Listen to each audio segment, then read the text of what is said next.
Hello, welcome, and thank you for being part of today's WorkSafe webinar on hazardous manual handling basics. My name is Chris McKenzie from WorkSafe's media team. I'll be your host for today's session, and I'm being joined by two WorkSafe Victoria experts. Jared Hobley is a Program Manager in the Prevention, Strategy and Planning Division at WorkSafe Victoria. Jared leads a team focused on improving the capability of employers to prevent workplace injuries from hazardous manual handling. Good morning, Jared. Morning, thanks for having me. And Rachel Lark is a senior ergonomist with the Ergonomics and Human Factors Unit at WorkSafe Victoria with a background in physiotherapy. She's been at WorkSafe for 3 years and provides a wealth of specialist knowledge and advice in the human factors and ergonomics fields, participating in the identification of workplace interventions relevant to the management and prevention of musculoskeletal disorders. Good morning, Rachel. Morning, Chris. Thanks for having me. Thank you both for joining us. Now, so by way of a bit of background, around 35%, so more than a third of all workplace injuries in Victoria are musculoskeletal disorders, or MSDs, caused by hazardous manual handling. Most work does involve manual handling every day, but there are times when manual handling becomes hazardous, and addressing risks from hazardous manual handling can feel complicated and overwhelming. In this session, Jared and Rachel will run you through a case study and discuss the ways in which the business, in the example, could address hazardous manual handling. We'll also discuss the duty of care employers have for their employees in relation to hazardous manual handling and the available tools and education programs that WorkSafe have to help your business prevent injuries. Then we're going to open it up for the audience to ask questions via the Q&A chat box on your screen. And you are welcome to enter those questions at any time from now. So we'll have some answers ready for you later in the webinar. But first, let's get the ball rolling. Understanding the fundamentals is crucial. So before we dive into the case study and more, let's make sure we're all on the same page. Jared, could you enlighten us about what exactly hazardous manual handling is and why it's essential to address it in the workplace? Yeah, awesome. Thanks, Chris.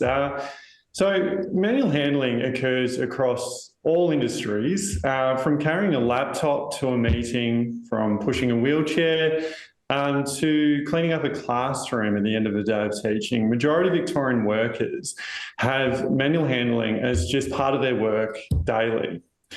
So manual handling is work where you lift, lower, push, carry, move, hold, or restrain something. So you can imagine those type of characteristics are involved in a lot of people's work on a daily basis. But not all manual handling is considered hazardous manual handling. So we should have an infographic just popping up on the screen that'll help me talk to what becomes hazardous manual handling. So we can see that if the manual handling is repeated or sustained high force, sustained awkward posture, repetitive movements, exposure to sustained vibrations, handling of live people or animals, or the loads that are unstable, unbalanced, or hard to hold, that increases the risk of injury and can be considered hazardous manual handling. Thanks so much for breaking that down, Jared. Now let's talk about the legal side of things. Rachel, I'd like to bring you in there. What obligations should an employer be aware of when they're striving for a safe work environment? Sure. Thanks, Chris. So under the Occupational Health and Safety Act, employers must, so far as is reasonably practicable, provide and maintain a working environment that is safe and without risks to health to employees. So employers, they also have duties under the Occupational Health and Safety regulations to manage risks associated with hazardous manual handling in the workplace. And I have a little graphic here that's going to help illustrate the legal obligations, and I'll step you through what this process looks like. So you can see step 1 is around hazard identification. So employers must identify work that involves or will involve hazardous manual handling by employees so far as is reasonably practicable. And you can see step 2 is sort of in that lightish yellow color, and that's about assessing the risks. So while it's not a legislated legal obligation to assess risks is going to be very, very important. If you do a really good risk assessment, it's going to inform what control measures you do put in place, which takes us to step 3. And this legal obligation is around controlling the risk. And this can be done by eliminating the risk of MSD from hazardous manual handling so far as is reasonably practicable. If it's not reasonably practicable to do that, then we need to reduce the risk so far as possible. And this might look like including changing the way the work is done by altering the workplace layout or environment, potentially using mechanical aids, or a combination of some of these things. And then you can see that brings us to step 4 around reviewing and, if necessary, changing risk control measures in place, because you want to make sure the control measures you put into place are still actually effective in doing what you think that they're doing. Thanks, Rachel. It might be a good time now to have a look at some of those poll results and the question that we asked, which is, what is the best way to prevent musculoskeletal disorders in the workplace? And I think a good thing that 0% of respondents, Rachel, answered that only hire fit people and let them do the heavy lifting, because that's not a really good way to prevent injury, is it? No, and that's really good to hear in that poll response. So we go out to a lot of workplaces, and sometimes that's a control measure that we see is people relying on, let's say, the strongest, fittest people to actually perform the work.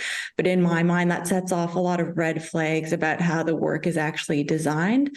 So if we look at the way that the work is designed as opposed to the individual performing the work, if we think that that work involves a lot of effort and high physical exertion, we know that that's going to increase the risk of MSD. So rather than focusing on the individual, we need to look at how is the work designed? Is there an uncontrolled risk potentially that our employees are being exposed to, and what control measures can we put into place? So focus on the work rather than focusing on the individual. And what about how to lift training, Rachel? 8% of respondents have given that answer, but is that enough to do in a workplace? Yeah, and this is often a common control that we do see in workplaces. And there's actually a lot of research evidence out there that shows that this how to lift training technique, it's not actually an effective intervention at reducing MSD risk. So when we talk about this type of training, we're talking about this technique training about how to keep your knees bent and your back straight when lifting. But we know that this can be particularly problematic because it relies on the individual behavior, and it's not actually controlling the sources of risk. So employees are still being exposed to those hazards, leading to risk. Thanks, Rachel. As you were speaking, that's just dropped down to 7%. So a good thing, 93% of people got the right answer, which is where practicable, try to eliminate or reduce the risks of musculoskeletal disorders from hazardous manual handling. Excellent. And we'll walk through in the case study we show you a bit later on, we'll walk through how you can actually do this in your workplace. So applying these basic principles and then seeing what you can do to control the risks so far as is reasonably practicable. Excellent. We'll get to that shortly. But first, Rachel, I gather consultation is key here in preventing hazardous manual handling in the workplace. Is that also a legal requirement? Yeah, it is, Chris. So consultation, it's a critical part of your legal obligations, and it actually falls under your obligations in the Occupational Health and Safety Act.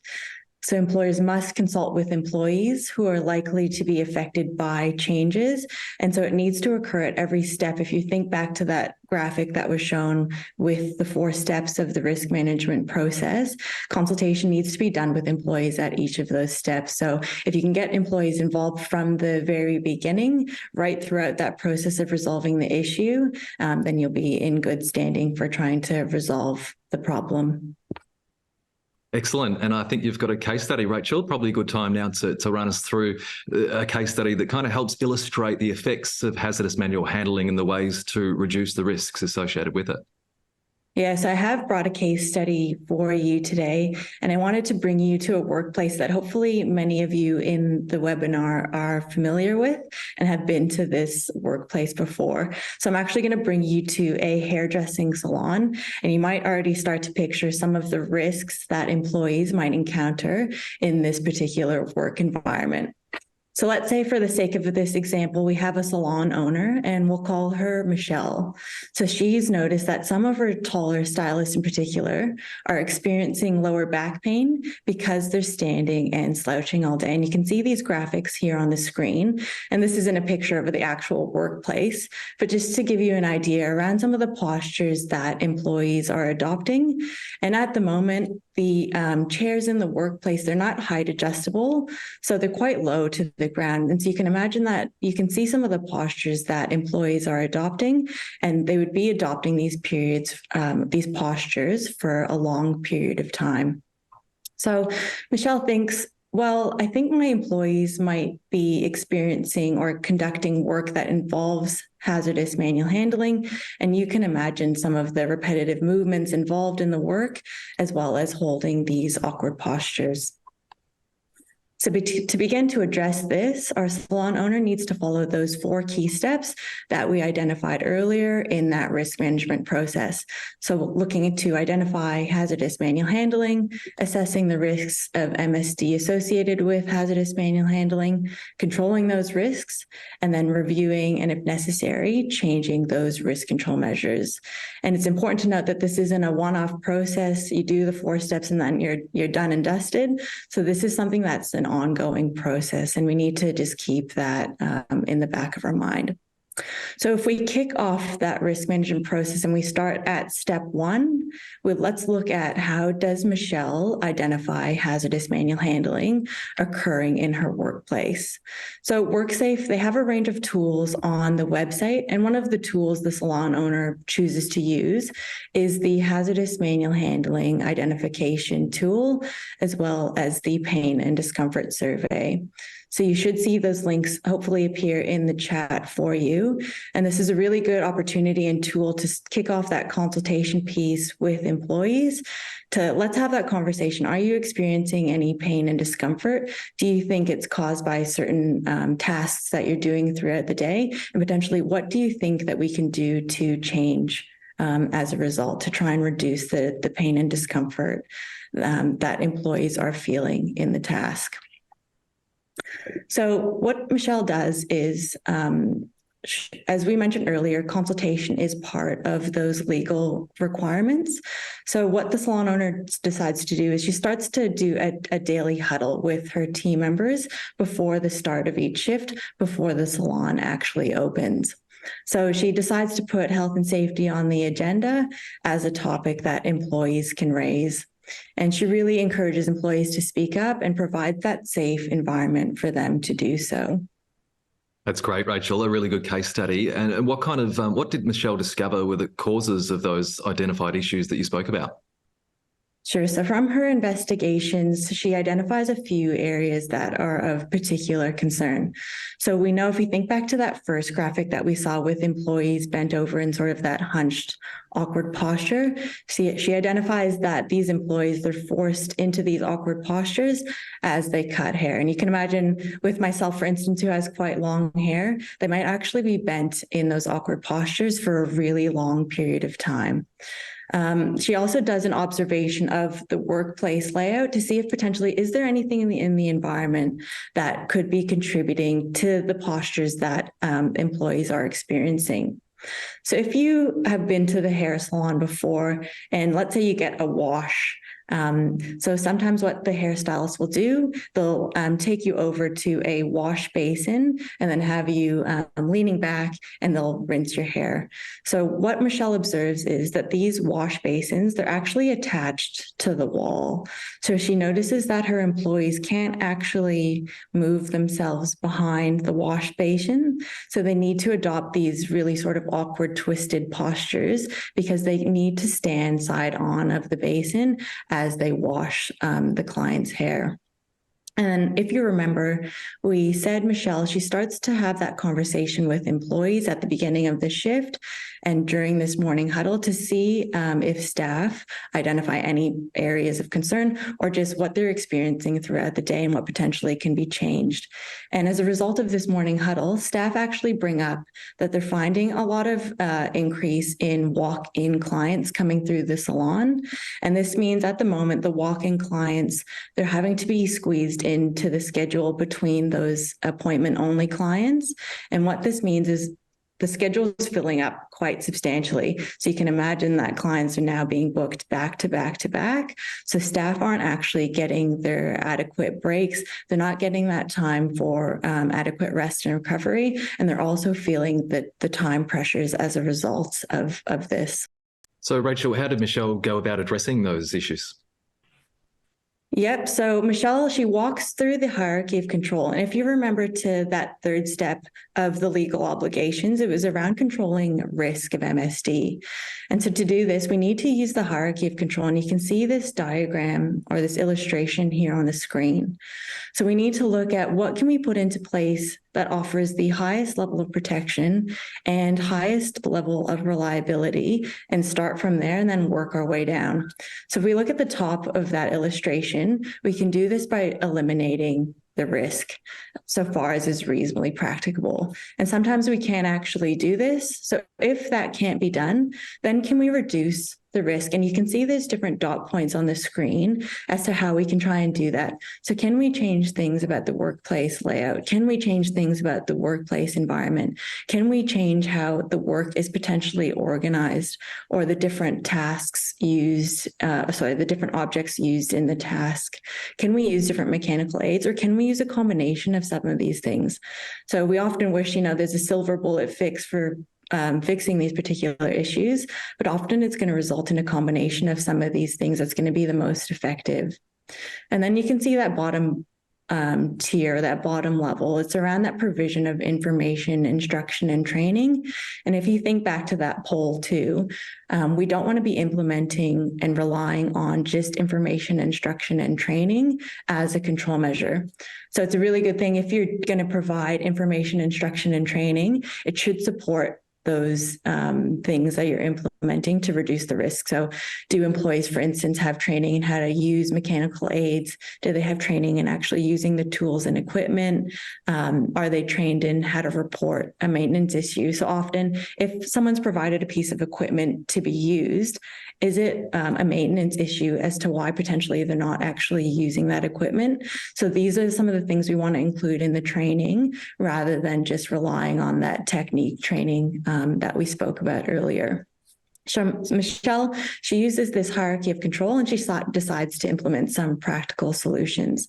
So one of the first things she implements is, if you remember, we spoke about that schedule being back to back to back filled with clients. So she actually introduces an online booking system to accommodate the walk-in clientele. So with this booking system, they can now book in according to the availability of the staff. And this ensures that the staff are then getting their protected breaks, and they actually know what their schedule is going to look like, and they can have that flexibility of how they want to actually structure their day. Other things, if you remember back, one of the other things we can do to reduce the risk is using mechanical aids. So Michelle, she's gone online and she's seen a plethora of different height adjustable chairs that can be implemented in the hair salon. And we can see this in a graphic here too. So on that right-hand side of the graphic, you can see with the height adjustability functions of chairs, it actually puts employees at a better posture. So they're able to stand upright when they're actually dealing with clients. And another thing Michelle notices, if you recall, those basins were attached to the wall, leading to those awkward postures.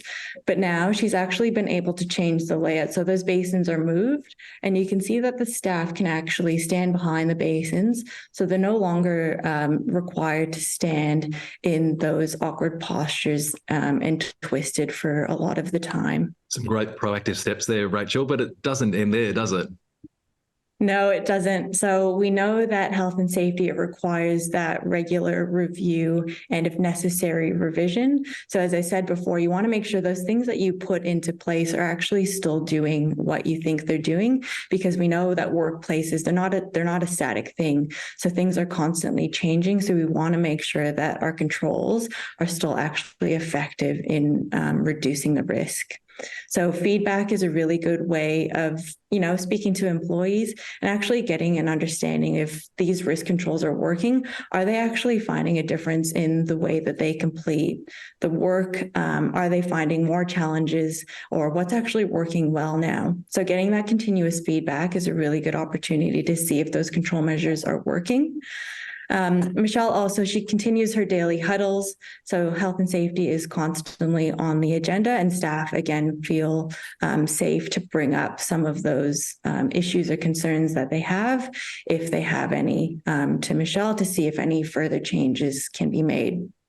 And if you recall, we initially did that discomfort survey at the beginning to see what those areas of pain and discomfort were that the staff were experiencing. So after a couple of weeks of the changes, Michelle decides to do that pain and discomfort survey again to then see if there's any changes that have been made.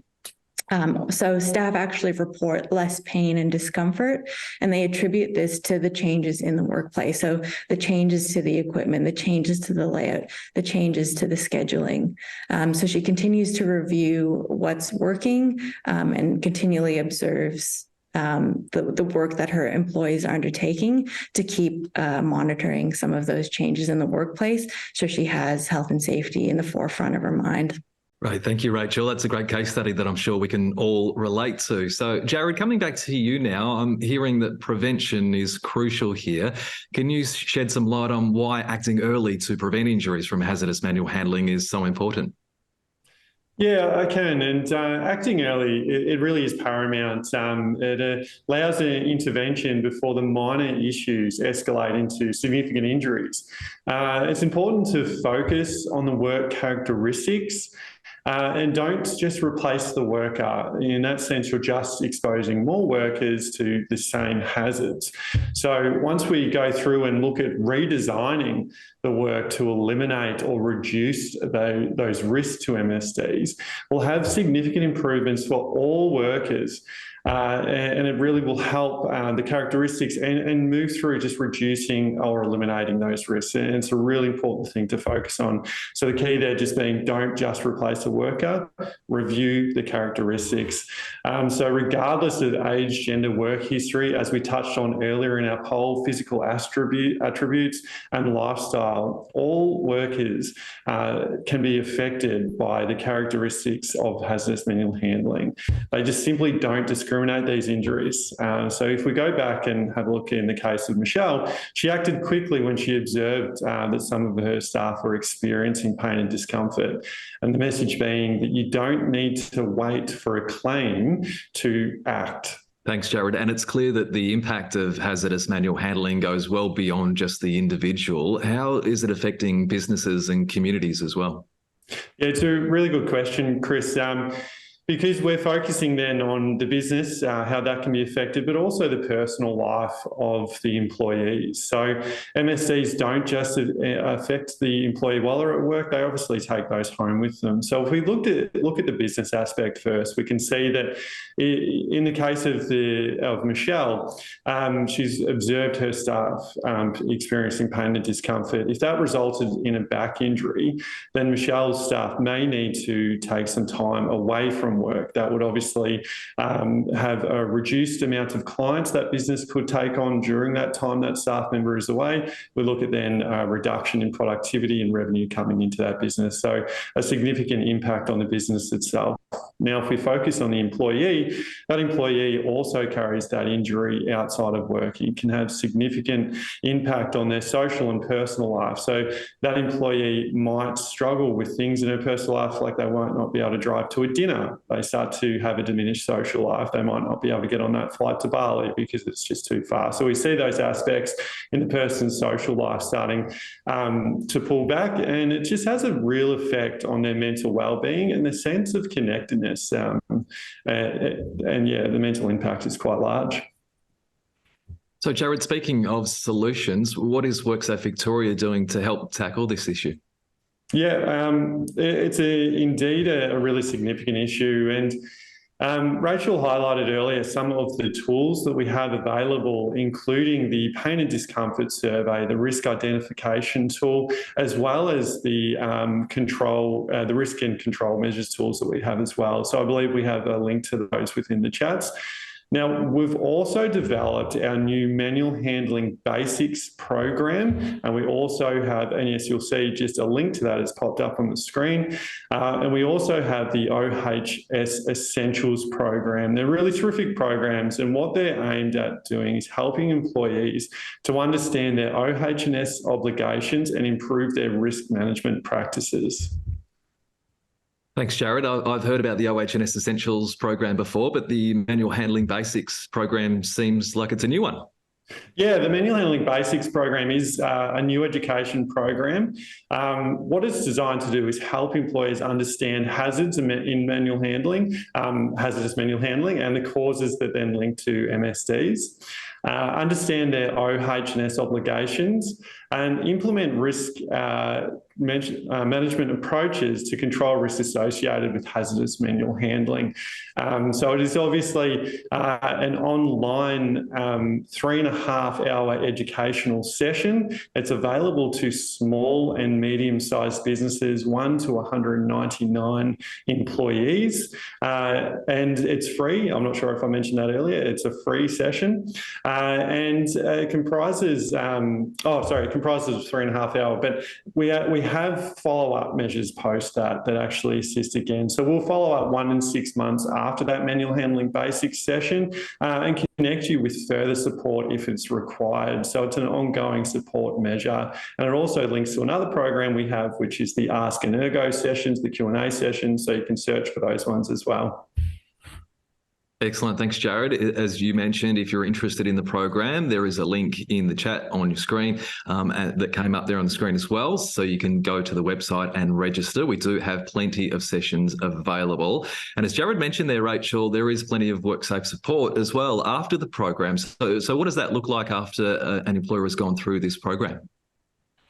Thanks, Chris. So after the completion of the manual handling basics program, we have a team here at WorkSafe. So Jared's team, the manual handling programs team, they'll actually contact you 1 and 6 months post completion of the course. Other options available to you as well. And you don't have to have attended the manual handling basics session, but are these monthly Q&A sessions with ergonomists. So like myself, and here in this forum, you can ask questions, discuss ideas, and potentially even, share what's working for you in your own industry, to share learnings across industries as well. So that can be quite a useful thing to do. We're running the first one actually kicking off tomorrow. But if you can't make that one, again, they'll be run monthly. And as Jared mentioned, there is the OHS Essentials program that is available for small to medium businesses as well. And so in this program, it offers 3 free sessions. So these are OHS Essentials consultants. So they provide confidential and personalized safety advice, and they can tailor it to your business. So it can be quite unique and specialized to you. So it's a good opportunity if you are eligible. It is a great resource to use. Great way to get in touch with the experts on this subject. So, Rachel, just as a final wrap up here, what would your top level advice be to employers to get on top of hazardous manual handling? Sure. I think the most important thing, or something I would consider the most important, is starting with that consultation piece. And again, it's not only about doing that at one point in that risk management process. It starts from the very beginning. So have that conversation with your workers, go out onto the floor, observe them actually performing the work that they're doing in their day-to-day activities. So ask them, what challenges do they come across on a day-to-day basis? What are the frustrations that they find as a result of their work? Are they experiencing any pain and discomfort too? And as we mentioned, there are those tools that WorkSafe has available in the chat. And another good resource to use, if people aren't familiar with it, is the Hazardous Manual Handling Compliance Code. So a lot of these tools support what's in that code, and that code's quite a lengthy document. But at the end of that code, you can actually find different templates similar to what the tools that we've linked to you today that can potentially help you on that journey through the risk management cycle. Excellent. Thank you, Rachel. I think we've got some time now to take some of your questions in the chat box. So keep those questions coming through if you do have a question for either Rachel or Jared. Let's kick it off with a question from Anonymous, getting a lot of likes. And I'll throw this one to you, Rachel. The question is, what guidance would you give on managing musculoskeletal disorder risks for an aging workforce, particularly for physically demanding jobs? I think that's a really good question with an aging workforce at the moment, Rachel. Yeah, it's a really good question, and it's very topical at the moment. And you can see this in different industries. And you might be familiar in your own workplaces, for those attending the webinar, that yes, we do have an aging workforce. So that's why. So when we look at an individual's capacity, age can be one of those factors that impacts how much someone can tolerate. But it can also be based on age, based on sex, based on genetic differences. All of these things can influence someone's capacity. But let's say, for instance, if we go back to that first question, that poll question that was asked, it was about hiring, the strongest, fittest workers. Is that, the solution that we should be implementing?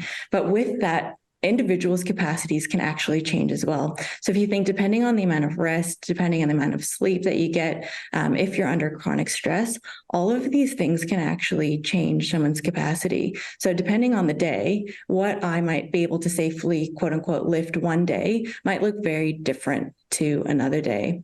So rather than actually focusing on an individual's capacity, this is where it's so important to actually look at how the work is designed so we can control the risks associated with the work. So if we can design for the majority, guess what? We can have those people that are aging in the population actually in the workforce longer, but we know if we design the work appropriately, that they'll be able to complete these tasks and the work that they're doing safely. So it's really looking at the design of work as opposed to the individual, because we know there's so much variation within individuals in the workforce. Thanks, Rachel. Another question coming through, which is a question that I had as well. Is there a maximum weight that someone can legally lift at work, and what is that?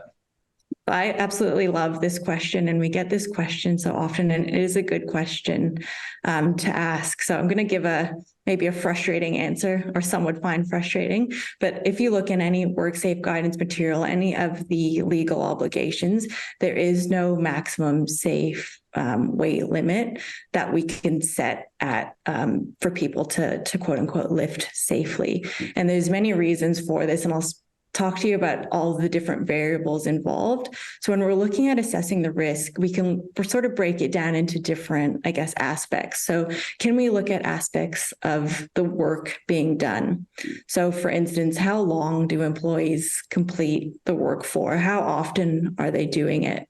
And when we spoke of the postures adopted by employees, even within this case study, that can potentially change the amount of force that's actually used by employees.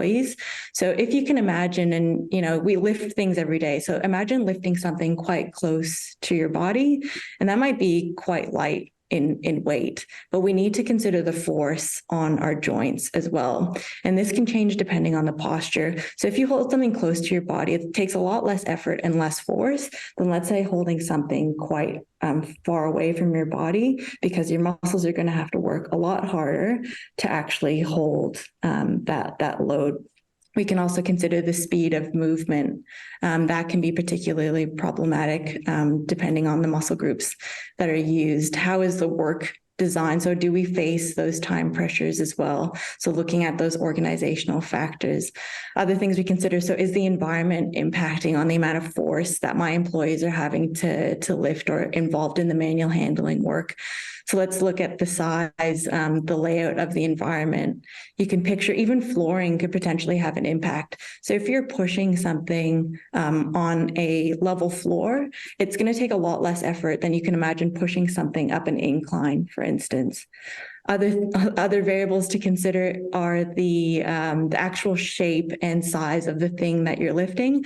So oftentimes it's not a thing that has, nice handles, is quite small in size and easy to handle. Sometimes some of these things can be quite large. They might not have adequate grip, etc. So it's all of these different variables that you have to take into account that impacts on the risk. So we need to try and look at more than just the weight, because we know there's so much more that impacts the risk of MSD than just the weight. So just to add on to that one, Rachel, I think if you are asking those questions, then the tools of which we have available, including the pain and discomfort and the risk management tools available on our website, become very important to assist in dealing with those specific requirements for that employee. But also, it's a really good case to attend our sessions, such as the manual handling basic sessions, or to engage with the OHS Essentials program, because it'll help not just understand where the pain and discomfort is coming from, but then how to address it in a way for those workers. And those sessions really will assist in developing and redesigning the work and assist the employees from experiencing any pain and discomfort. Jared, I might just stay with you there. We're getting a couple of questions around eligibility for the Manual Handling Basics Education Program. In terms of that, and if an employer has questions, they can contact Advisory to find out more. Yeah, that's right. So just to quickly cover off those eligibility requirements again for the manual handling basic sessions, it's for small to medium-sized businesses, so 1 up to 199 employees can attend, and it is free online session, goes to 3.5 hours. And for the OHS Essentials program, that is for businesses size from 1 up to 60 employees. However, if you complete the manual handling basics program, you can then open up your eligibility to then go on to the OHS Essentials program as well. So yeah, really great programs to assist you in developing an understanding of your OHS obligations, and also just putting into some risk management processes for your staff as well. Thanks, Jared. Rachel, got another question coming through on the chat that's getting a few likes, and it's surrounding engineering controls. And the question is, if there are no engineering controls that are possible in a workplace, is training then enough? So it's going to be really dependent on the context. So if we think back to that hierarchy of control slide, that blue box that outlined ways to control the risk. So other than, let's say, mechanical aids or engineering controls, can you potentially look at changing the layout like we did in the case study? Can you look at altering the workplace environment? Can you change things about the way that the task is designed? Can you look at possibly organizing the work in a different way that's actually going to result in a reduction of MSD risk? So I look at all of these different things before we supplement those things with information, instruction, and training. Can we try and use some of those higher order controls, we call them, to try and reduce the risk, because we know that's going to have better bang for our buck and be more sustainable over time and have more effectiveness and reliability. So try and aim, if you can't implement mechanical aids, that might be the instance and might be appropriate in that work context, but can you look at implementing some of those other things instead before you drop down to just providing information, instruction, and training? And staying with you, Rachel, we've got an industry-specific question, and it surrounds the food manufacturing sector, with the question saying that they're finding an increase in neck and shoulder pain in that industry. Other than toolbox and rotating tasks, is there anything more that they can do? Yeah, so again, I'd refer back just to that answer that I gave previously. So working your way through those steps in the hierarchy of control to see what you can address. So let's say with job rotation, we know this sits lower in the hierarchy of control too, again, because it's still exposing employees to the hazard and the sources of risk aren't changed. So you might be reducing that exposure time for particular employees, but you might be actually exposing more people to that risk. risk. And sometimes what we see with the job rotation control measure, if that's something that we're relying on, with job rotation, I guess the theory is behind that we want to rotate people to different jobs where they're using different muscle groups. But oftentimes we see someone rotating from one job, let's say where they're using the shoulder quite a bit, but they're actually rotating to a different task, but it still involves that shoulder movement. So you can see that's still going to add to that person's fatigue. So again, just focusing on that, either eliminating the risk if you can, and if you can't eliminate the risk, then working your way down through those steps to try and reduce the risk. And those tools, as Jared mentioned, they sort of walk you through that. So it breaks down what sort of things can I look at to try and reduce the risk. So you can, again, consult with your employees and try and come up with solutions and involve key stakeholders as well. So it might not only look like involving the frontline staff, but engineers, maintenance, who else is actually going to have a part to play if you change some of these control measures. Thanks, Rachel. And just another one here asking, is it a regulatory requirement to revise your risk control as the legislation states that it's if necessary? Is that something that employers must do? Yeah, so that's a good question. We'll get a bit technical for this one. So there is a legal obligation to review and, if necessary, revise. And all revise means is make a change, and that's what's necessary.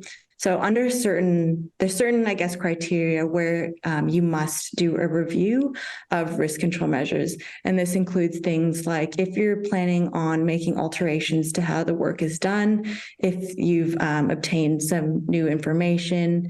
A big one is if there's been a report of an MSD, then you must review the risk control measures and revise if necessary.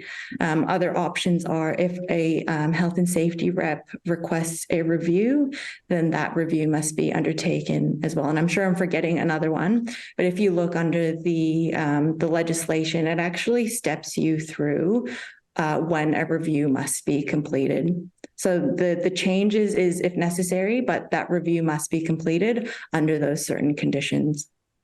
Would it be fair, Rachel, to say, because we're continuous consultation with your workers when we're implementing these risk controls, you should be updating it and working around the clock with that consultation process anyway, so that would assist in that updating on a continuous basis. Yeah, absolutely. Because oftentimes what we see, so people try and do the right thing. They try and implement control measures, but they don't actually evaluate if those control measures are effective. And that's a key piece of information that you need. So you don't want to just put something into place that's not actually doing what you think it's going to be doing. So having that ongoing conversation with your employees, what's actually working for them, what's not, so you can constantly, I guess, continually improve and make those changes as you need to. And Rachel, I might just throw one looking forward question to you. We've got a question here asking, would AI help with identifying hazards and risk from hazardous manual handling? Is technology and new technology something that's going to help in this space moving forward? Potentially. I guess it depends at what kind of technology will be implemented. I guess the interesting thing about, let's say, a lot of manufacturing, for instance, it's switching to a lot of automation. So they're actually eliminating, let's say, the manual handling component of some of these tasks. But we still can't forget about the people that need to maintain some of the automation. So we might be introducing potentially new risks that need to be considered with, let's say, automation, or you might have some unintended consequences as a result of those introductions. So I guess it's just being mindful, if you are going to make these changes, who is it going to impact? And just having that action plan as to determining who it's going to affect, and having those conversations and a plan to how to address some of these things before we actually put them into place. But with automation, it increases the complexity as well. So it can potentially help, but it can potentially also introduce new risks as well, so that we need to consider before we actually implement something like that. Excellent. Thank you, Rachel. We do have a few questions left there, but we are running out of time. So if you don't think we've answered your question today, please make sure you contact WorkSafe's advisory service, and they will be able to help you. And thank you so much to our two expert speakers for joining us today, WorkSafe's Jared Hobley and Rachel Luck. Thank you, guys. Thanks, Chris. Thank you. So as we've heard today, employers have specific duties when it comes to hazardous manual handling, but there are helpful resources ready and freely available that can help you identify hazards and manage those risks effectively. We hope you found this an interesting and informative session. And of course, this webinar will be available online via WorkSafe's website next month. You'll soon see a QR code on your screen to subscribe and receive updates for the Manual Handling Basics program. We encourage you to also visit our website, worksafe.vic.gov.au/manual handling basics to sign up for our programs discussed today. And remember, if there is something you want to discuss urgently, the WorkSafe advisory and emergency lines are available. Just search Contact WorkSafe Victoria for details. Thank you very much for being part of today's webinar.